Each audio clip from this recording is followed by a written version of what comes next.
Hi, old guy in shed. Well, here in the UK we have I don't know whether it's the same everywhere in the world, but we move the clocks back, and it happened this weekend. We do this because we go into our dark time because winter is coming. Find the quote. A couple of people have talked about wintering their bikes.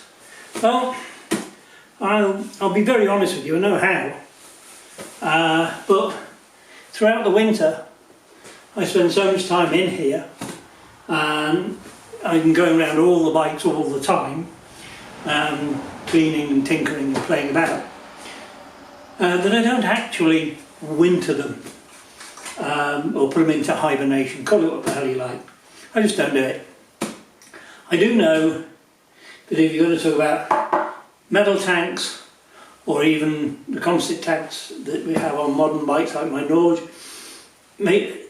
for different reasons, they say you should fill the tank right to the brim. For these it's to stop them rusting on the inside, it does help because no air in there.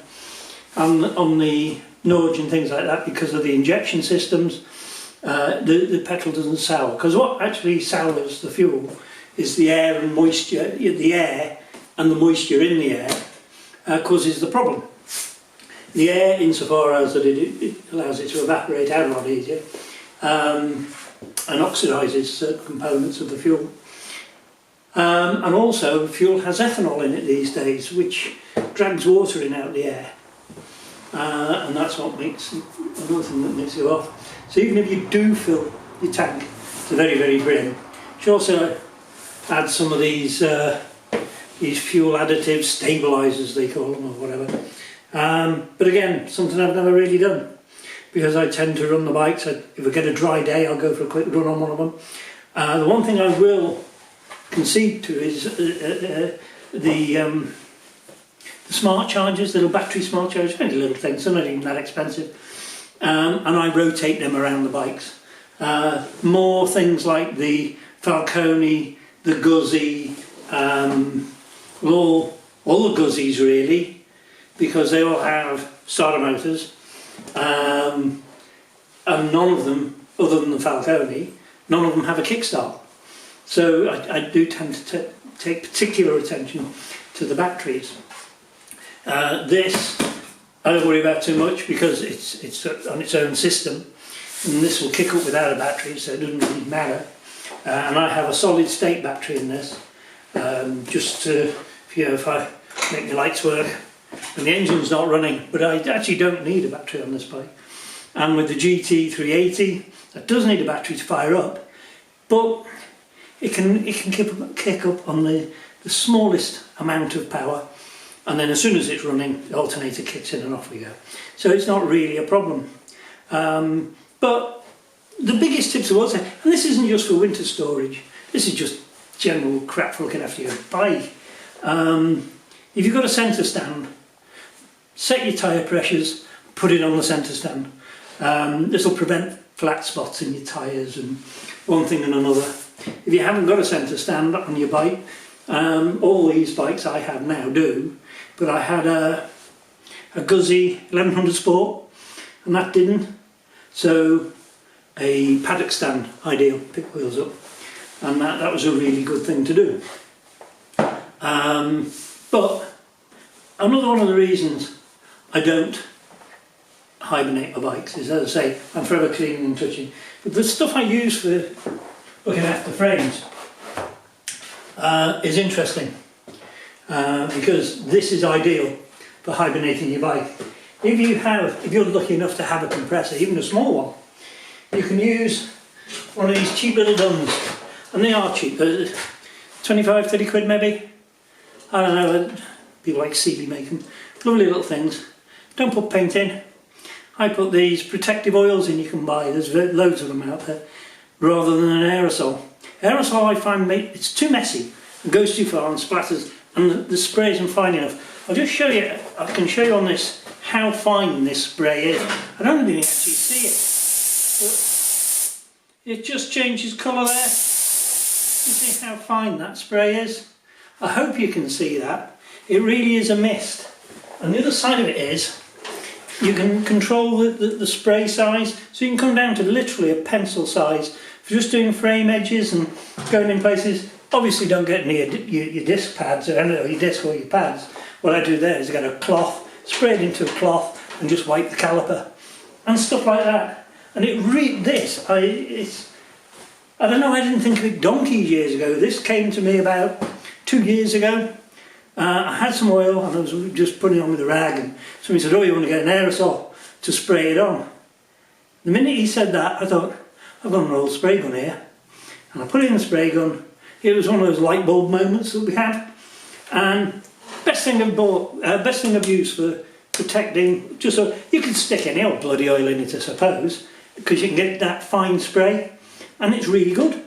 Really good. Recommend, big recommend from me, that one. But only if you want to use something like that. And then, like things on the plastics and paintwork, I just use a wax polish, and that seems to look after them really, really good. The one thing I will say for winter, and I highly recommend it if you have a shed and you can seal it up reasonably. I'm very lucky. For one of my birthdays a couple of years ago, my wife bought me some really good roller doors for my shed, for my garage here, and they really do seal up good. I've had some odd birthday present. Hey, best thing you can buy to look after your machines and you don't get a film on them, it's a dehumidifier. Get a dehumidifier. They are so good. They're not very expensive now. I've had the argument that they're expensive to run, and I sort of thought about it. I thought, don't pay tax on these bikes anymore. Insurance is really cheap because they're all classics. Why not look after them? They're going up in value. The cost of running the dehumidifier is worth it for all those reasons, to look after your investment. Because bikes, to be honest, are not getting any cheaper. And if you've got spooky old crap like me, you know you can't just get stuff off the shelf. You can't just replace them easily. So you've got to really look after what you've got. And the other thing is, all my tools are good. All my spanners, you know, they're not rusty. And it's all, I put it down to the dehumidifier. Fabulous piece of kit. Well worth it. Well worth it. I get out of here around about 5-6 litres every night. It's a lot of water, that, in the air. It's a lot of water. And everything in here feels better. Even me. So that's my biggest recommend. Then my two biggies. Oil in a spray gun that you can control, and a dehumidifier. They're my two biggies. After that, you know, keeping your tyres off the floor, you know, on main stands, pressures, batteries, are all pretty bloody obvious. I've heard people talk about they drain their oil at the beginning of winter and they put fresh oil in, and then come spring they change it again, and I'm going, what? Just service the bike on its mileage, it'll be fine. You see all that muck in the oil. Modern oils are good, they're really good. So, and again, I wheel my bikes around in here, and or I'll go for a little dash on them. So I really don't see the need, and I do regularly change all the oils anyway, within a service schedule, if you like. And so, really, yeah, I suppose you can if you want, make you feel good. I wouldn't, so that's my opinion. And I think if we're looking at the amount of time we haven't used our bikes this year, I mean, never mind winter hibernation with this lockdown we're getting again, and this one we're going through now in Wales. I've hardly used the Norwich. I don't think I've done 500 miles on it this year, and I usually do sort of 4,000 or 5,000 a year on it, and because I go on holidays and I go around on it, you know, and I use it. But this year, poor bloody thing hasn't been used. Also, I had somebody talk to me about a Norwich in one of the comments, I am going to try and do a talk about the Norge and do a cam thing with it and what have you. I think that might be worth doing because it is my most modern bike, and it's the bike I do the biggest miles on at the end of the bloody day. So, like I say, if wintering up your bike is a concern, I was going to go into great detail on it, but I've decided against. There is so much material on the internet and in magazines, and every other bugger's talked about it.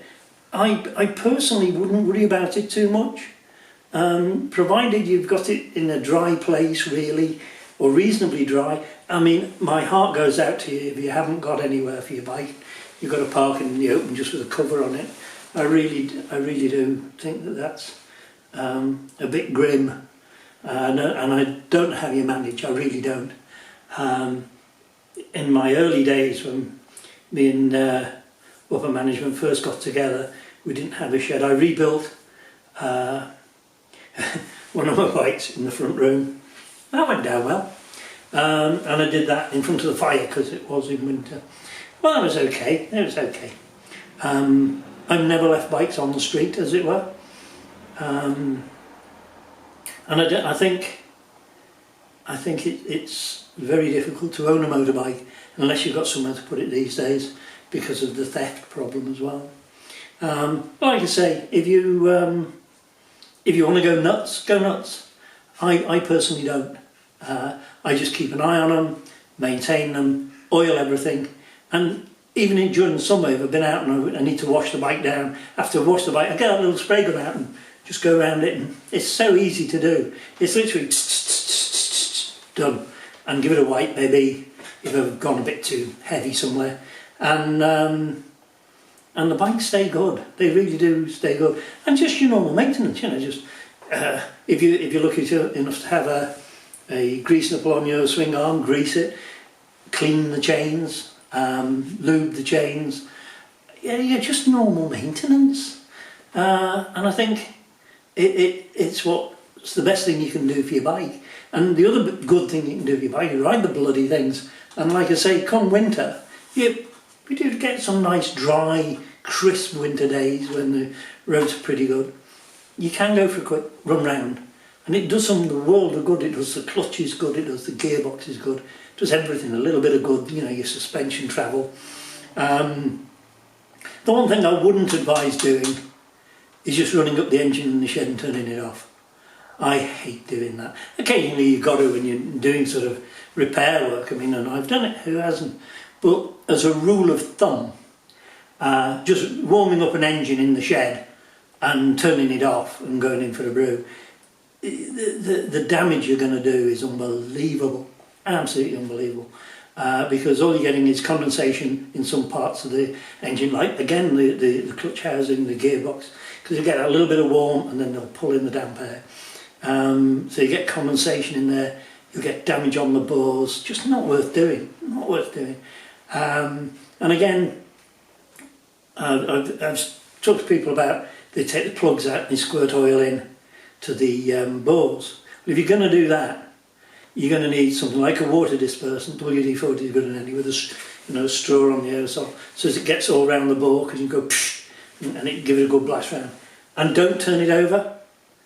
A lot of people say, oh, you put it in and then you turn it over. Well, you've got a thing in there called a scraper ring, an oil scraper, and that will just take off all your good work. So just quick psh, and be done. Difficult with multi-cylinder engines, but then again, I'm not a great believer in it anyway. I think the best thing you can do is, as I say, I mean, an engine will stand idle for a month or two, and within that month or two, if you can get it out once or twice, cracked. I wouldn't worry about it more than that. I really wouldn't. I'm sure I'm going to get people who disagree with me, which is fine. You know, it's fine. This is how I work. I'm not doing any of these videos to say this is 100%. I'm 100% right. I never am, and I never profess to be. But it's the way I work, and it seems to work for me. My bikes are all still here, and they're all still running. So, like I say, this is how I work. So, if you find any of this of use, great. If you don't, ignore it, great. Share them, share this knowledge about with people, you know, share the video about, so other people sort of know what people are doing for winter or about their bikes. And I think that's the big thing. If we all share knowledge, we can all take, even if you get one little grain of interest or one little, well, that's a good idea, that's enough. And if we can all share stuff about, we can all sort of look after our bikes better. And if you wish to hit the subscribe button, do that as well. So I'm now going away. I'm going for my tea now. I've been in here a couple of hours and I'm bloody hungry. So I'm going to go off and have a bite, because I've been tinkering again. I've been major tinkering with the little Benelli again, funny enough. Just had one or two little things I wasn't too chuffed about. So we've done that, and I've given you a little squirt of the oil with the gun, as I showed you, and it was that prompted me to talk about it, to be honest. So, old guy in the shed signing off. Look after yourselves, and have a good week, and I'll talk to you soon. Yeah, well, I'll talk to you all soon. Keep your bikes clean, keep them oiled, and they'll give you years and years of good service, convinced. Take care, folks. I'm going to turn it off now.